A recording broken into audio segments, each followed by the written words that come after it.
Buenas noches, esto es Zona Franca, yo soy Daniel Pacheco. El distanciamiento social, la cuarentena, esa es la receta que decidimos adoptar acá en Colombia para luchar contra el coronavirus. La ciencia al respecto está relativamente clara. Se trata de bajar la curva de contagio manteniendo a la gente en la casa sin trabajar para que el avance inevitable del coronavirus no colapse el sistema de salud pública, reduciendo la mortalidad del virus. Es lo que hicieron primero en China, luego en Europa con algo de demora. Esta medida que importamos vino acompañada de videos de italianos cantando en sus balcones, los aplausos de los españoles en las tardes, una cantidad de memes caseros rotados por redes sociales increíble. En Colombia, la cuarentena se está enfrentando a un país distinto. En el primer día de cuarentena decretado por el gobierno, después de haber tenido ya una cuarentena de la alcaldesa, así estuvo la Plaza de Bolívar hoy. Eran migrantes venezolanos pidiendo ayuda. Tenemos hambre, cantaban, porque no tenían forma de quedarse encerrados pagando la comida, la pieza, el arriendo sin salir a trabajar. En Soacha ya empezaron los primeros saqueos a mercados. Colombia, el coronavirus y la cuarentena nos recuerdan, es un país donde casi un tercio de los hogares vive con menos de 9.000 pesos diarios, por debajo de la línea de pobreza monetaria. Es un país donde casi el 50% de los trabajadores son informales. Muchos de estos no tienen ahorros, gente que vive al día. Son vendedores, obreros sin contrato, mecánicos, enchapadores, maquiladoras y empleadas domésticas. El gobierno nacional por eso anunció hoy un ambicioso paquete de subsidios, el proyecto de transferencias a los más vulnerables más ambicioso en la historia de todo este país. Falta ver si será suficiente, porque si en Colombia no somos capaces de dejar a la gente en la casa, porque por física hambre tiene que salir, entonces la estrategia contra el coronavirus habrá que repensarla. Y cualquier opción distinta a la cuarentena, cualquiera, ni quisiera pensarla, pero tal vez sea momento de empezar a hacerlo, traerá unas consecuencias que nos obligan a contemplar incluso los escenarios más catastróficos. Aquí arranca Zona Franca.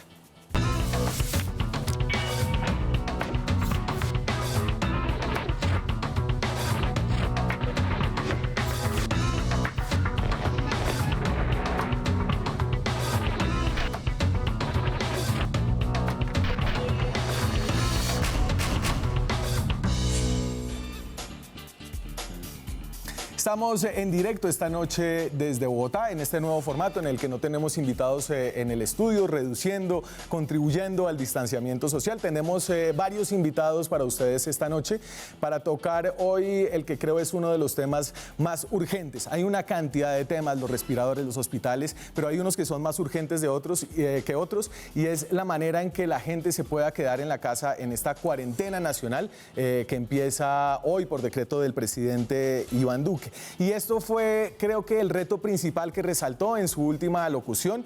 Yo sé que hay muchas alocuciones por estos días, la que se dio hace un par de horas. El reto es enorme y el anuncio fue de subsidios de transferencias. Esto demuestra que es un tema que le preocupa al gobierno nacional. Aquí está el presidente Duque.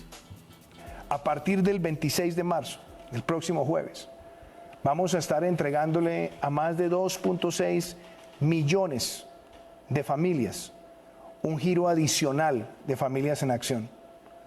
Eso significa que en promedio, dependiendo del número de hijos, las familias van a recibir cerca de 334.000 pesos. Y vamos a implementar a partir del martes 31 de marzo el giro social, que nosotros lo hemos llamado la devolución del IVA para las familias más vulnerables. Estamos hablando de 1 millón de familias que van a recibir un giro social. Estos programas buscan proteger a más de 10 millones de colombianos. Y ojo, esa no fue la locución que dio esta noche, esa fue de algunos días, donde ya empezaba el gobierno a sentar todas las piezas de lo que va a ser este esquema de transferencias directas.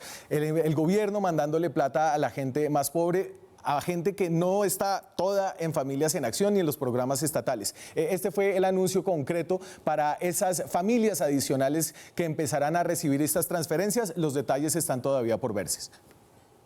Hemos diseñado un ingreso solidario para sortear esta tempestad que va a llegar a 3 millones de familias. Ese giro debe empezar la próxima semana y tendrá en promedio 160.000 pesos. ¿Para qué? Para que puedan entender que también estamos pensando en sus necesidades, en sus ingresos. Vamos a llegar no solamente vía celular, por transferencias bancarias, por giros, en el mismo efectivo. Estamos buscando todas las formas para llegarle a estas personas que usted hoy se ha dirigido y a los cuales le vamos a llegar a 3 millones de colombianos.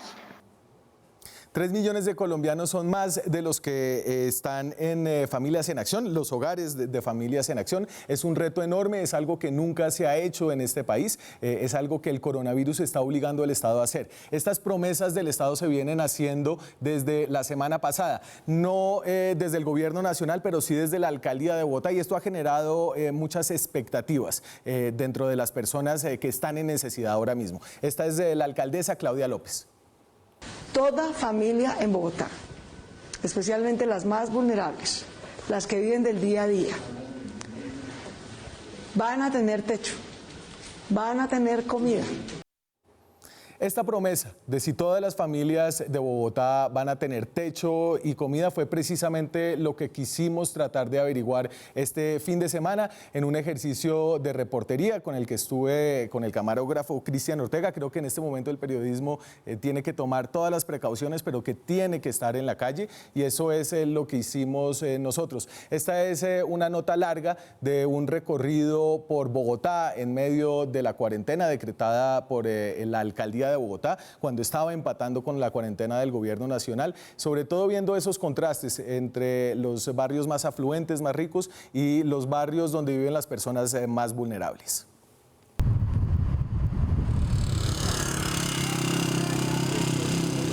Más que el coronavirus, los contrastes y las desigualdades de Bogotá, de Colombia, pondrán a prueba esta cuarentena. En los barrios más ricos circulan los domiciliarios. La gente que sale lo hace sobre todo para sacar sus mascotas. Este es el Parque El Virrey. Amelia, ¿cómo la estás pasando en estos días? En general bien, pues tranquila, descansando en la casa con mi perra Leticia y pues tratando de mantenerme ocupada. ¿Y estás preparada para quedarte los 19 días más que quedan? Sí, a mí afortunadamente me gusta cocinar mucho, me gusta pintar, toco violín, me compré un rompecabezas de 1000 piezas, entonces estaré entretenida. ¿Y el camello lo puedes hacer desde tu casa? ¿Sigues ganando plata? ¿Estás Sí. bien en ese sentido? Sí, yo trabajo de hecho en el sector salud, pero desde la salud pública, entonces pues lo que hago es mucho más conceptual, digamos, y afortunadamente no tengo que desplazarme para hacer mi trabajo. ¿Y usted cómo le ha ido? Pues bien, yo estoy realmente contenta con esta pausa forzada, pero sí también preocupada por lo que va a pasar en la economía, y sobre todo me preocupa la gente informal, me preocupan los porteros que se atraviesan la ciudad por nosotros y toda la gente que atiende en los supermercados. Me duele ver a los indigentes, que nadie les da nada, pero por otro lado es una pausa que necesitaba. En los barrios de trabajadores informales, de obreros, el encierro se ve distinto. Claudia y Andrea son líderes barriales acá en Buenavista, en los cerros del norte de la ciudad. Como lo que más vemos. Sí, es un poquito estrecho y todo, pero... Muchas gracias. Claudia es empleada doméstica, trabaja sin contrato, vive con su esposo y su hija de 11 años. ¿Y ahorita cómo está su situación laboral? Pues estoy sin trabajo. Porque usted es informal, digamos, usted trabaja sin contrato en esas casas. Sin contrato. Y le dijeron que no volviera. Pues hasta nueva orden, hasta que pase la cuarentena. ¿Y ninguno le mantuvo un diario, al menos? Nada? No, ninguno. ¿Y cómo se ve el encierro todavía como 2 semanas más, un poquito más? Pues la verdad yo ya estoy pasando dificultades, pues porque ya se me acabó el mercado, porque pues mi esposo tenía quincena el sábado y pues lo que le pagaron fue para pagar lo que se debía, y ya nos quedamos otra vez nuevamente esperando a ver qué pasa. Y usted que está conectada con los gobiernos locales y con el distrito, ¿ha venido alguien como a decirles algo acerca del mercado, las ayudas? Pues la verdad no, lo único es la persona que fue candidata a ediles como que nos ha estado como llamando pendientes, y el concejal, que es como el que ha estado ahí pues que en cualquier cosa nos puede colaborar, pero en sí todavía no ha llegado nada. ¿Y ustedes antes de eso estaban como familia en alguno de los programas del gobierno? No, ¿Qué piensa hacer como de aquí para lo que queda de la cuarentena? pues la verdad no, todavía pues no he pensado en qué hacer porque pues no podemos salir.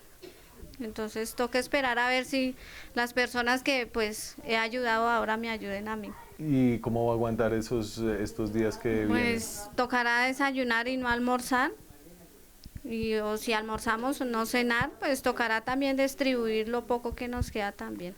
El mercado para los 15 días, ajos para el virus. Y azúcar pues solo tengo eso, no, y un atún por si algo urgente. Y ya no tengo nada más. ¿No tiene nada más? Sal y pasta, eso es lo que tenemos porque pues el sábado se hacía mercado y pues al no pagarle a mi esposo pues no pudimos hacer el mercado. A mí me pagan el día, entonces traigo lo de la carne, lo del pan y eso, pues al no trabajar pues no tengo para comprar el diario. Y Jaiber, usted trabaja en construcción, ¿cierto? Sí, señor, yo trabajo en construcción. La rusa. Sí, en la rusa. Y todo parado. Ya, pues nosotros nos sacaron ¿qué día fue? El jueves. El jueves nos dieron la razón que no, pues ya no podemos ir a trabajar. Y yo trabajo pues así con un contratista independiente. O sea, ¿usted tampoco tiene contrato? No, yo no tengo contrato. ¿Y qué le dijeron de estos días? No, pues el patrón nos dijo que toca esperar a ver qué pasa y... Pues sí, esperar a ver qué pasa porque ¿qué más hacemos? ¿Y ustedes no tenían unos ahorritos o algo poquito así fuera? No, pues ahorro en sí no tenemos, porque digamos, y el problema mío es que yo también estoy endeudado con el banco Caja Social y digamos eso los bancos no dan espera. Y ahora el problema mío es ese, estoy pensando qué voy a hacer con eso. ¿Usted dónde estudia, Angie? En el Don Bosco. ¿Qué es Estrellita. ¿Es un colegio oficial? Sí. Y se acabaron las clases y ¿usted qué le dijeron? Que pues a nosotros no nos avisaron personalmente, sino que mi mamá le avisaron fue por el grupo del colegio. Y cuando dijeron que teníamos que hacer trabajos, pues yo pensé que no iba a hacer tanto y pues como no tenemos computador, pues entonces me tuvo que pagar las copias y tengo que hacer las hojas de blog y esas hojas ya se me están acabando. ¿Y las hace y cuando vuelva al colegio las tiene que entregar? No, nosotros estamos tomando fotos y la pasamos por el correo. ¿Y qué tal funciona eso? ¿Usted tiene conexión? ¿Tiene lo que necesita? No. Y entonces, ¿qué está haciendo? Pues arriba la señora pues ella tiene wifi y ella a veces nos presta como el computador para yo poder hacer las tareas. ¿Usted tiene televisión? Sí. Sí, televisión, sí. ¿Libros? No tenemos. ¿Ni un libro? Pues casi no tenemos los de la niña. ¿Y cómo está de datos en el teléfono? Aquí nos conectamos, ahí nos colgamos de las vecinas. ¿Y se la pasa viendo que Twitter o Facebook? No, la verdad no, casi no. Casi no me conecto, casi no entiendo tampoco, no soy una mujer estudiada ni nada, entonces no entiendo bien el celular. ¿Cómo va el marido y la hija todos en la casa todo el día metidos? No, pues ahí me tienen como aburrida porque los dos son estresantes. Bueno, y el niño también. Es un poquito estresante. ¿Pacho? Sí, Pacho es muy estresante porque se la pasa solo allá que lo arrunche, quiere solo estar durmiendo, entonces eso también me estresa porque soy una mujer que siempre he trabajado y al estar en la casa eso también lo afecta a uno. Acá el barrio está pasando muchas crisis, hay abuelitos que son recicladores en las cuales ya no tienen cómo comprar su comida, entonces más que a mí me afecta ver mi comunidad, mi barrio cómo está, sí, está pasando por esas dificultades, madres cabezas de hogar, pues no tienen cómo darle comer a sus hijos, eso me afecta a mí. ¿Cómo están? Bien. ¿Bien? Por el momento bien, bien. En la misma casa donde Claudia paga arriendo, vive también una pareja de venezolanos en un solo cuarto, con sus 2 hijos. Detrás de la cortina está el baño. Al fondo, una pequeña cocina. Bueno, en este momento pues no estamos sin el problema del gas, porque se nos acabó la pipeta. no tenemos cómo cocinar. La comida también, pues, nosotros contábamos que íbamos a trabajar mañana, martes, y no se va a poder trabajar. Y nosotros a veces nos sentimos un poquitico perjudicados porque somos venezolanos. Ajá. Entonces se nos trancan un poquitico las cosas. En tiempos de coronavirus surge la nostalgia por su gente en Venezuela. Gracias a Dios por parte de mi familia, pues ellos están muy bien. Ellos no les ha afectado mucho eso, gracias a Dios. Están como más mejores que nosotros aquí, aunque ellos están en su casa y tan cómodos, porque es fuerte estar pasando por esta situación y estar lejos de tu familia. Y como por ejemplo yo estoy acostumbrada a mi casa que tenía patio, era todo independiente. No estoy acostumbrada a, imagínate, quedar encerrada con tantas personas. Y ¿Estás pensando la cagué? Mucho. Justamente ahorita yo digo justamente que me salí. Pero de verdad están pensando en este momento como que la avenida no está valiendo la pena. No, sí. Para mí sí está, nosotros, como ya estaba comentando, es por la educación de mis hijos. Y ya están que se dan contra las paredes con los dos pelados aquí metidos en el mismo cuarto. Yo he salido esta mañana como 4 o 5 veces, porque ella me dice, pero no te desesperes, pero es que yo ni estaba llamando. Y sobre la cuarentena de más de 2 semanas que viene. Yo creo que es demasiado día para por lo menos en el caso de nosotros que trabajamos a diario, no es imposible. A veces uno, y eso que uno en el diario le cuesta por la situación del trabajo, eso. Entonces imagínense, sin trabajo, pues.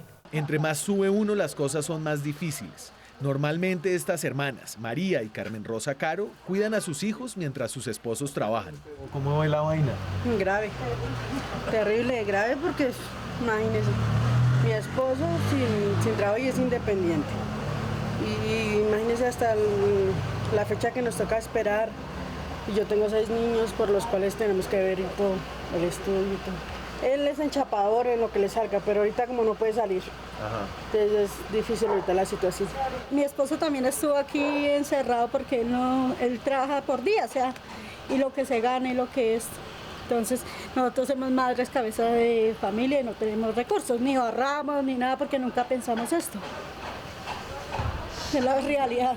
¿Y ustedes están en algún programa del gobierno? No, señor, nosotros no tenemos programa del gobierno ni ayuda al gobierno. Porque antes no necesitaban ayuda. No, porque nuestros maridos traían el diario y pues uno se sustentaba, pero ahorita sin trabajo, sin nada.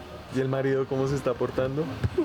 Pues bien, pero de todas maneras ellos bien muy angustiados. Sí. Porque ellos sin trabajo, sin nada. ¿Y encerrados? Pues, encerrados. En la parte más alta, en el barrio conocido como Lomitas, no llega el agua. ¿Cuánta gente está aquí sin conexión a agua? ¿Y por ahí cuántas casas son? Por lo menos 1.500 casas. Aquí para arriba vemos como 10 casas. ¿10 casas nomás? Como 1.500 casas que hay sin agua. 1.500 casas sin agua. Y la gente recoge agua lluvia, ¿cierto? Sí, claro. ¿Y ya eso está mal? ¿Ya acabado? Ya acabamos la agua. Ya acabamos la agüita, ya se compró. O sea, poco lavado de manos. Sí, poco lavado de manos, ¿verdad? Sí, sí. ¿Y el agua normalmente la compran de carro tanque? De carro tanque, sí. ¿Y hay plata para el agua? Nada. Aquí es un barrio pobre, aquí es un barrio pobre. 1.000 galones. ¿El 1.000 qué? 1.000 litros. 1.000 litros. 1.000 litros vale 30.000 pesos. ¿Y ha subido alguien a preguntar cómo están ustedes? ¿Qué necesitan? Nadie. ¿Nadie? Nadie. Este es Lomitas. Barrio Lomitas. Señor. Luego me dicen que se 20. Pero mañana podemos salir mañana a trabajar, ¿cierto? No. No, se puede. Las chatarrerías todas están cerradas. Todo está cerrado. Mañana, ya de aquí al 13 de abril.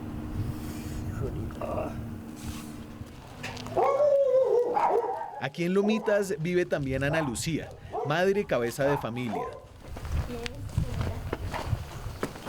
Vive además con sus 2 padres. El suyo es el único ingreso de este hogar. Le toca la carne y el huevo. Necesitamos, sí, el agua, acá que toca comprarla. El día que sube, pues uno, cuando tiene plata, pues uno compra. Y de resto, pues nosotros nos favorecemos más del agua y lluvia. ¿Y ahorita usted cómo está de plata?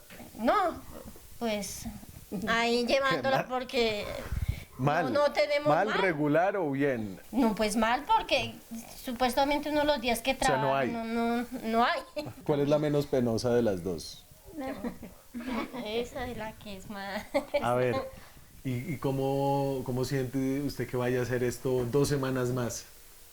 Ay, no, el trabajo y pues sí, muy duro porque la verdad, pues no tenemos como forma de traer dinero a la casa porque pues si cierran todo, pues mi mamá no tiene como trabajar y pues traer la plata.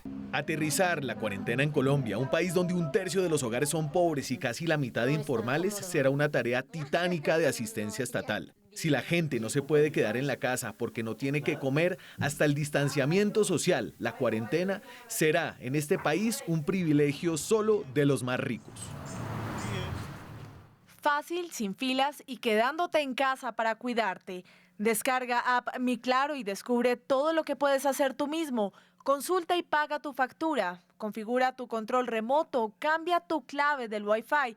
Hasta soluciona fallas presentadas en los servicios de tu hogar y mucho más. App Mi Claro. Descárgala ya y regístrate. Y a propósito de esta situación, a propósito de estos retos enormes que tiene que enfrentar en cuestión de días el gobierno nacional, tengo en la línea vía telefónica, está en Bogotá, Diego Molano, que es el director del DAPRE, el Departamento Administrativo de la Presidencia. Diego Molano es una de las personas que está más cerca al presidente Iván Duque, que además tiene una amplia experiencia en la atención desde el Estado a los más vulnerables, además de haber sido concejal de Bogotá. Seguro se caminó estos barrios del norte de la localidad de Usaquén, fue el director de Acción Social, la antigua agencia, lo que es hoy el DPS. Diego, buenas noches, muchas gracias por conectarse.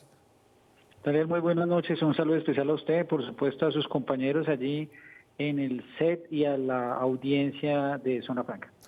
Mis compañeros en el set son mis camarógrafos que están acá, muchachos, muchas gracias por su trabajo. Y los chicos que están en el máster, estoy solo, Diego, por el aislamiento social, que como decía yo en esta nota, podría convertirse en un privilegio de unos pocos en este país con tantas carencias.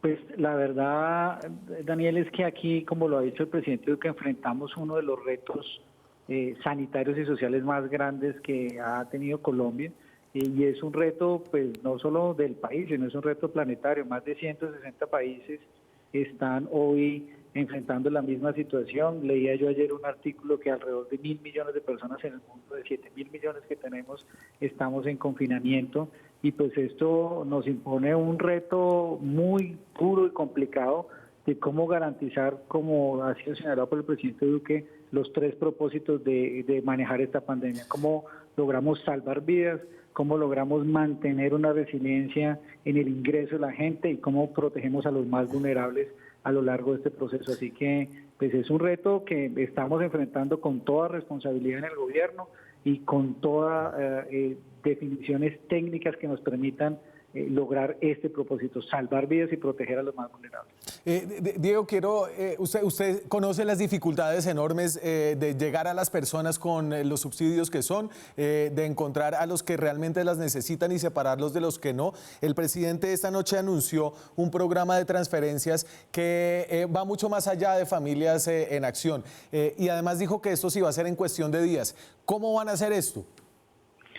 Lo primero, Daniel, es que aquí el presidente Duque ha venido tomando decisiones, primero de protección y aislamiento por grupos vulnerables. Primero fueron los niños y los jóvenes que se aislaron, particularmente por su capacidad de contagio, a pesar de que no los afecta tanto la enfermedad, pero como vectores que transmiten, y por eso se aislaron clases y colegios, y a ellos se les mantuvo sus beneficios sociales. Por ejemplo, el ICF mantuvo la alimentación a los niños, los paquetes alimentarios.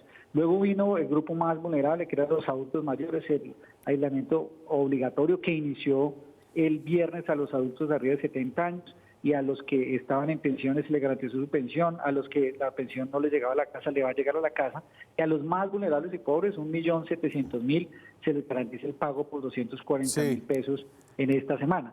Entramos entonces a definir a partir de varios requerimientos qué hacemos con esos trabajadores informales, cómo damos la mayor cantidad de protección posible, y en un esfuerzo muy importante con el Departamento de Planeación Nacional, con la doctora Susana Correa del DPS, nos fijamos una meta, que los 6 millones de hogares más pobres, pero también más vulnerables, donde entre ese grupo tuvieran algún nivel de protección para este periodo de tiempo. Eso significa que entre estos dos grupos, el pago extraordinario de Familias en Acción, que son 2.7 millones, y adicionalmente el pago a los jóvenes que están en el programa de Jóvenes en Acción, allí llegamos a 3 millones de familias, se le garantizará esta semana.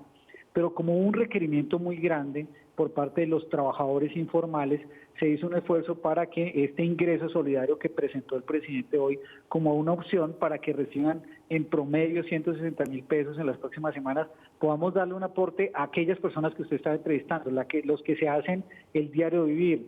Claro. El que vende las empanadas en la esquina, el embolador, el que bicitaxista, el mototaxista, aquel que, por ejemplo, tiene una pequeña empresa que no está formalizada y no necesita de ayudas del Estado porque tiene un trabajo, pero que en este momento, al no tener a quién vender, pues se ve muy afectado, como los casos que usted presentaba allá en Lomitas. Sí. A ellos está dirigido este programa y se hizo un esfuerzo muy grande de cruces de información para poder determinar quiénes están en los listados del Estado más vulnerables, que no estén hoy formalmente trabajando, porque eso se puede identificar, y quienes no están en un programa. Así se llegó a identificar este grupo de 3 millones de familias, a los cuales el 50% de ellos ya está bancarizado y se les hará el giro a sus cuentas, y el otro 50% buscará hacérseles un pago a través de una billetera virtual, de modo que la puedan reclamar en unos puntos de pago, por ejemplo, que existen con respecto a temas de baloto en la esquina, el efecti que existe, los corresponsales no bancarios. Diego,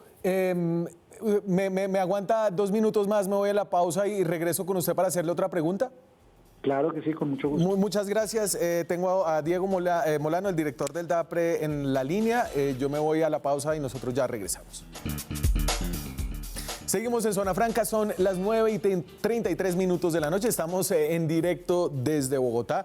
Hablábamos y tengo a Diego Molano en la línea. Diego Molano es el director del DAPRE, del Departamento Administrativo de la Presidencia, de la iniciativa que lanza este gobierno, ya con más números esta noche. El presidente dice, vamos a llegar con al menos una ayuda para esta cuarentena a 6 millones de hogares. Ya hay más o menos 3 millones de hogares en Colombia que están en programas asistenciales, que tienen familias en acción, adulto mayor, jóvenes en acción. Es decir, estas familias ya sabemos cuáles son, o ya sabe el Estado cuáles son. Quiere llegar a 3 millones de familias más. Estos son más de 10 millones de personas con un subsidio, Diego, de una sola ocasión. Y ustedes ya saben quiénes son estas familias. Es decir, este es el programa y la iniciativa de asistencia social más grande que hemos visto, y no me canso de repetirlo, en la historia de este país.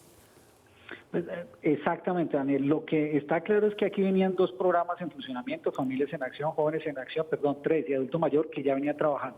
Un programa que iniciaba este semestre, que se aceleró su cobertura, que era la devolución del IVA, que se denomina Giro Social, que ese es 1 millón de familias que van a recibir 80.000 pesos. Pero en adición a eso, hoy ya hemos identificado 3 millones de hogares, que son de los trabajadores informales, que ya sabemos dónde están, en dónde viven, si tienen una cuenta de ahorro, si tienen un celular, y a los que nos disponemos a desarrollar todos los mecanismos para poderles hacer Diego, el pago de apoyo en este caso. Probablemente personas con las que yo hablé allá en Lomitas, en Buenavista, en barrios de Bogotá, caerían dentro de este grupo de familias a las que ustedes, como usted me dice, ya saben quiénes son, pero todavía no han llamado, no han contactado, están en proceso de hacer eso.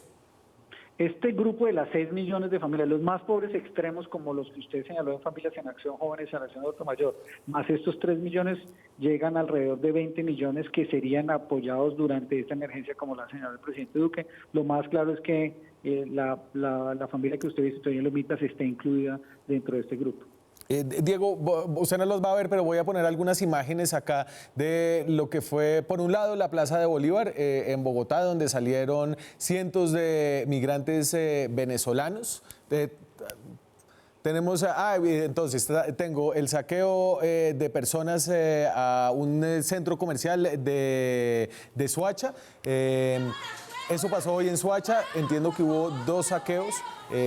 Además de eso, tuvimos el aglomeramiento de personas, la protesta en la Plaza de Bolívar, gritaban tengo hambre, los migrantes venezolanos. Yo sé que esto aquí hay una cantidad de problemas como en la tormenta perfecta, la migración, los problemas de siempre del país. Ahí está lo de la Plaza de Bolívar.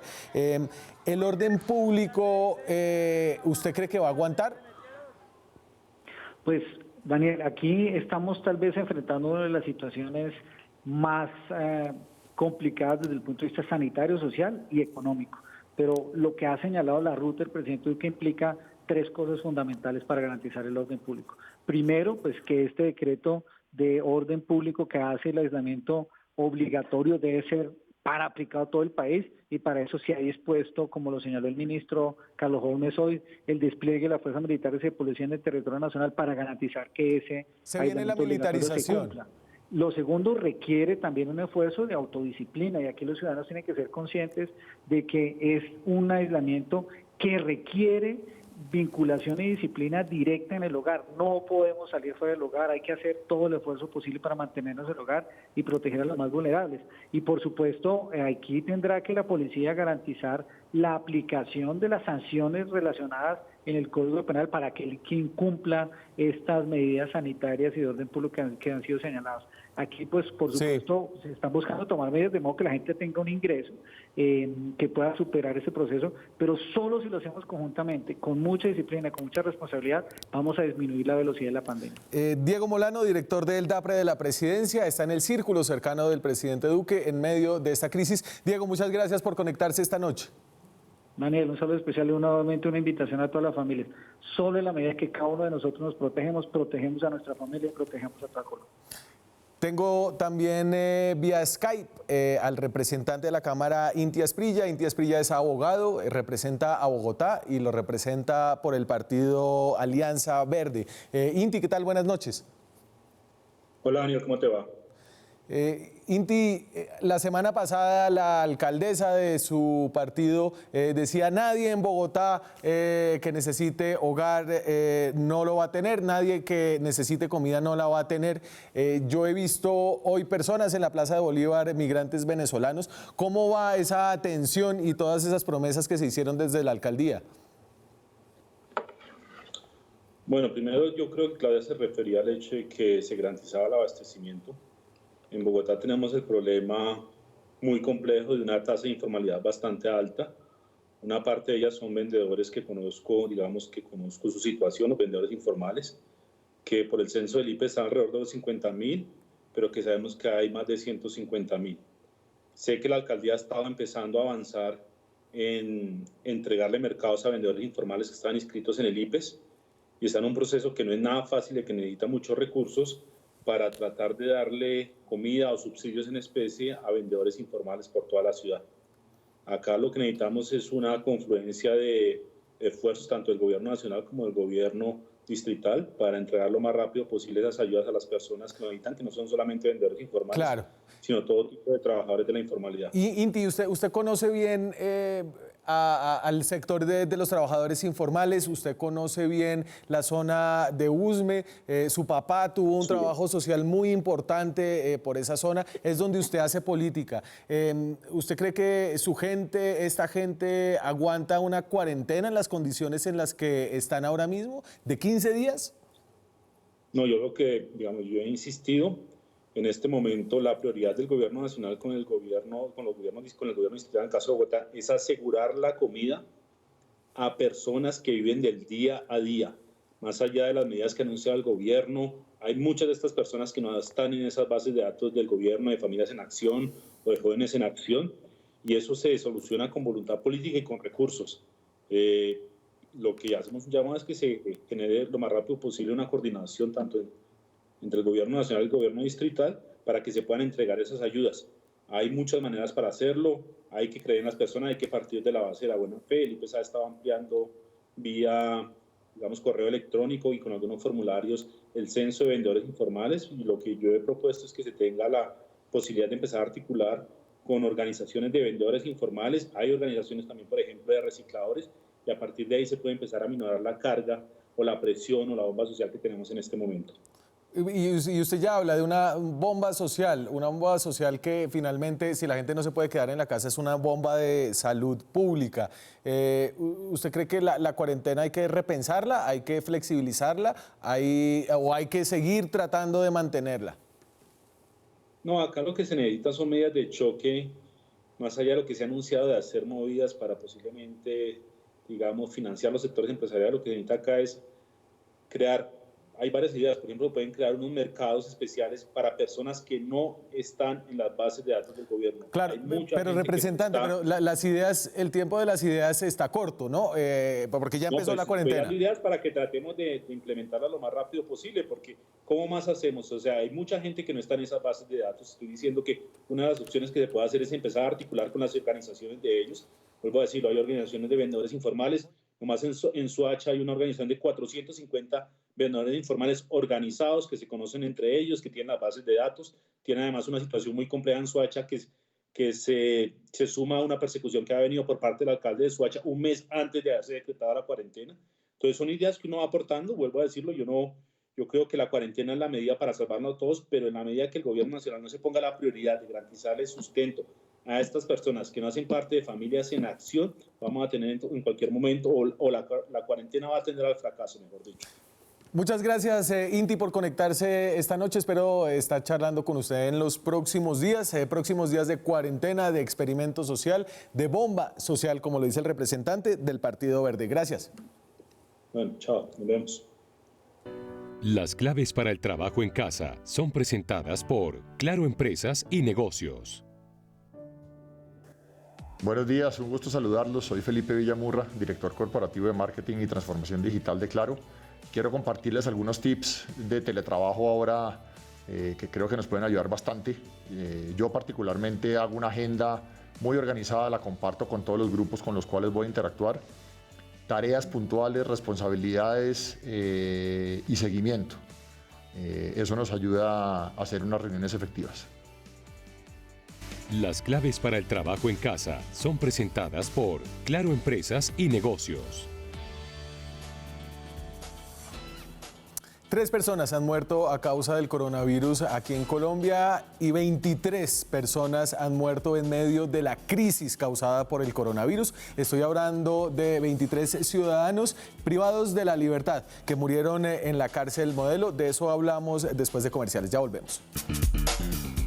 Seguimos en Zona Franca, son las 9:47 de la noche por estos días de crisis de coronavirus. Dicen ahora que primero fue la Primera Guerra Mundial, la Segunda Guerra Mundial, nos quedamos esperando la Tercera Guerra Mundial y ahora llegó la crisis del coronavirus, la guerra global. Así de significativo es este momento que estamos viviendo. Todavía no sabemos cómo será muy bien el desenlace. Hemos estado echándole a las cifras todo el tiempo por estos días, siguiendo caso a caso. Son 3 casos de personas que ya han perdido la vida en Colombia a causa de este virus y muy poco hemos hablado de las 23 personas, 23 ciudadanos colombianos privados de la libertad que perdieron la vida este fin de semana durante un intento de fuga en la cárcel Modelo. Tengo en la línea a Manuel Iturralde. Manuel es profesor de la Universidad de los Andes, es experto en Derecho Penal, trabaja en cárceles y es una de las personas que ha estado llamando la atención a lo que está pasando en los centros de privación de la libertad en este país. Manuel, buenas noches. Buenas noches, Daniel. Entonces, a ver, lo estábamos hablando ahorita antes, a estos ciudadanos, a estas personas, las mataron porque se querían volar y en ese sentido su muerte se ha entendido como justificada, siento yo.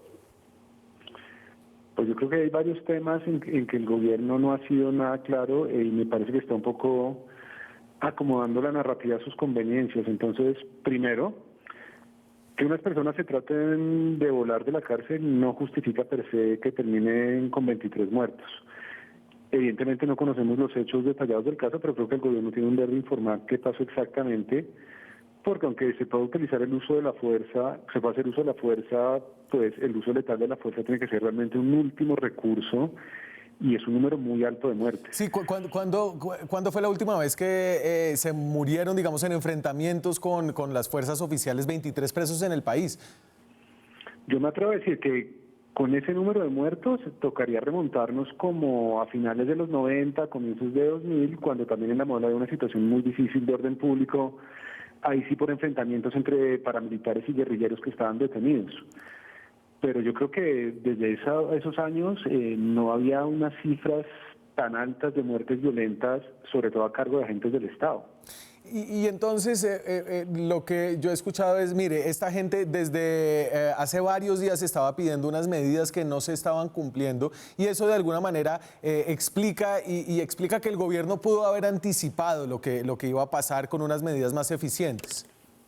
Ese creo que es el otro punto clave de lo que debemos discutir es por qué estas personas se amotinaron, por qué trataron de fugarse, y realmente eso no se puede desligar de la situación de la pandemia del coronavirus y pues la ansiedad justificada que hay dentro de la población reclusa, pues por las condiciones mismas de existencia de vida que tienen con un 50 y pico % de hacinamiento, y encima de todo siendo sometidos al aislamiento total frente a sus familiares, que en un aspecto económico, emotivo y de provisión de servicios y bienes básicos es algo fundamental para la población reclusa. Entonces creo que el Estado sí actuó de una manera deficiente, tardía y en últimas creo que bastante negligente.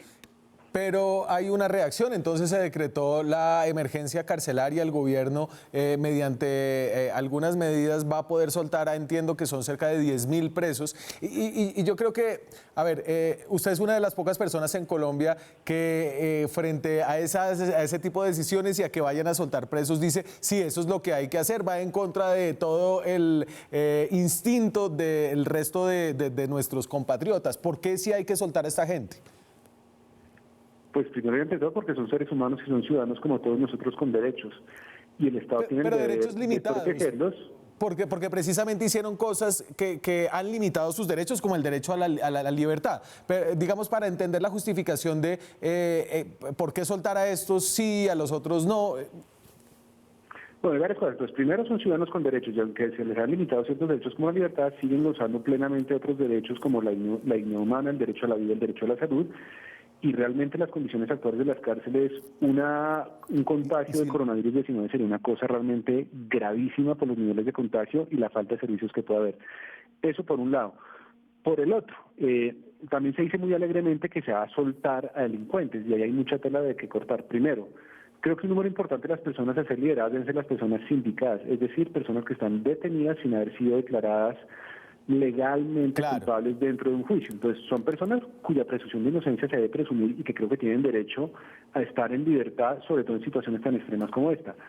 Y segundo, las personas condenadas, cuando se dice que los van a liberar, no es que van a salir a la calle a delinquir de nuevo, sino que pueden ser sometidos a otros mecanismos de control o seguimiento por parte del Estado, como está establecido en las mismas normas penales. Tampoco es que se estén inventando cosas nuevas, lo que se está pidiendo es que se aplique diligentemente la normatividad que ya existe.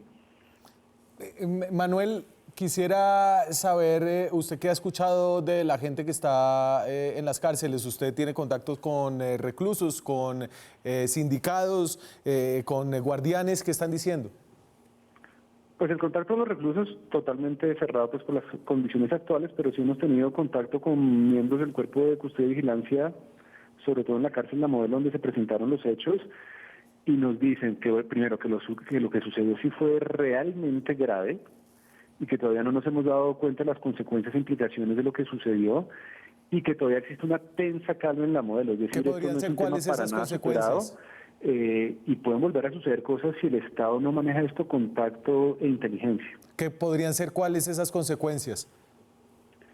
Pues yo creo que puede haber nuevos motines, más violencia y tal vez más muertos. Entonces yo creo que ya el coronavirus se está produciendo más allá de las 3 personas que han muerto directamente en la enfermedad, sino que ya produjo 23 muertos, porque realmente yo no creo que esto se pueda desligar de la crisis que se generó por el coronavirus. Entonces, si no se actúa de una manera eficiente y preventiva, yo creo que las cosas de nuevo se pueden salir de control, porque como dicen del INPEC en La Modelo, lo que se vive ahora es una muy tensa calma que en cualquier momento se puede romper.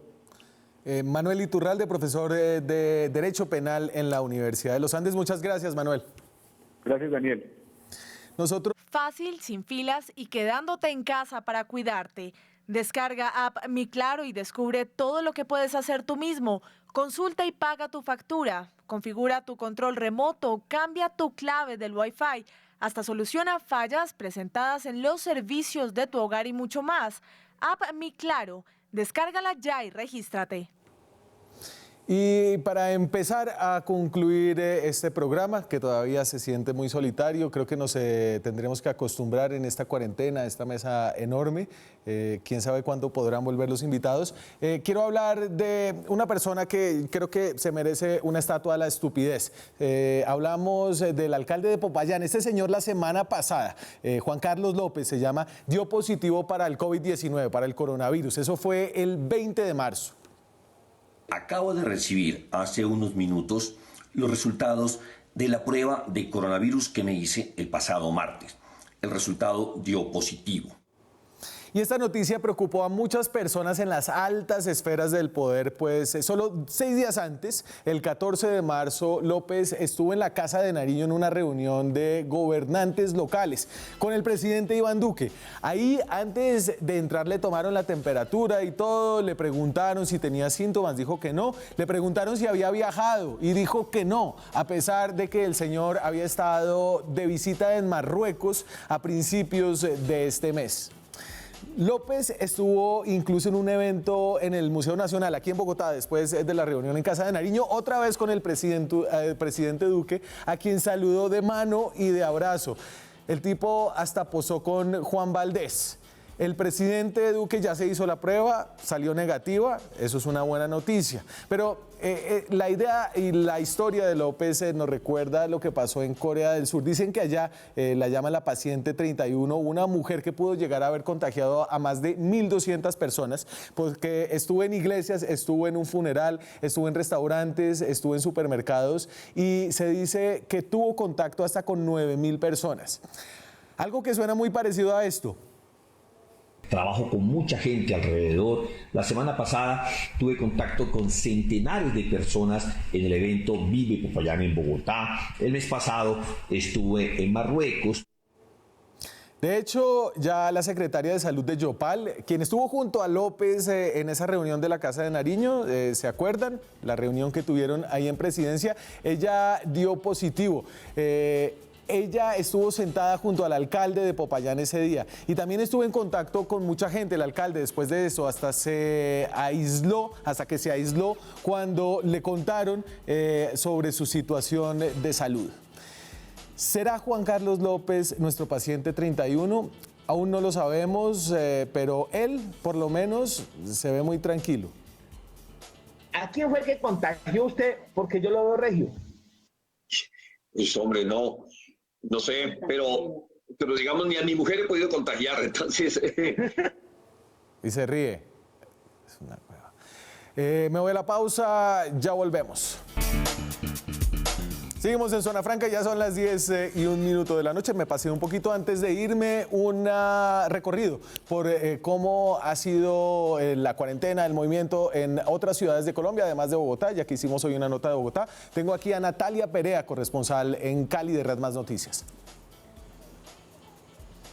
Daniel, muy buenas noches para usted y para todos los televidentes. Pues mire, lo que hubo hoy en Cali fue preocupación. Iniciamos primero en la terminal de transportes de Cali, donde a tempranas horas llegaron alrededor de 500 personas esperando que les resolvieran y que les brindaran una solución a sus transportes. Pues cuando llegaron a la terminal se dieron cuenta que el 50% de las empresas que operan allí pues decidieron cerrar y no habían rutas ni a Bogotá ni hacia Medellín. Esto lo que ocasionó fue aglomeración de más de 500 personas, de la presencia del SMAT y de la policía. También en el CAM muchas personas se aglomeraron para pedirle a la administración municipal que los ayudara con mercados porque no iban a poder subsistir durante estos días de cuarentena y de aislamiento obligatorio a nivel nacional. Luego en el Coliseo del Pueblo también hubo una fila de casi 1.000 personas, la mayoría vendedores ambulantes, quienes por una cadena falsa, por una mala información, llegaron hasta allí a hacer fila porque al parecer les iban a entregar mercados y dinero que nunca llegó porque era falsa esta información. Hasta el momento, pues lo que ha dicho el gobierno departamental y local es que van a extremar las medidas y los llamados de atención a los ciudadanos porque hoy hubo mucho movimiento en la capital del Valle del Cauca. Esto es un informe para Zona Franca, Natalia Perea. Gracias, Natalia. Ojo con las cadenas falsas. Hay muchas ofreciendo que van a regalar Mercados Plata, y con las cadenas falsas, igual que con el virus, hay que ser responsable, no difundirlo. Se trata de dejarlo en el celular de uno si uno le llegó. Si es sospechoso, no se lo mande a nadie más. Me voy a Barranquilla. Allá está Kimberly Martínez con lo que está pasando en esa ciudad. Kimberly.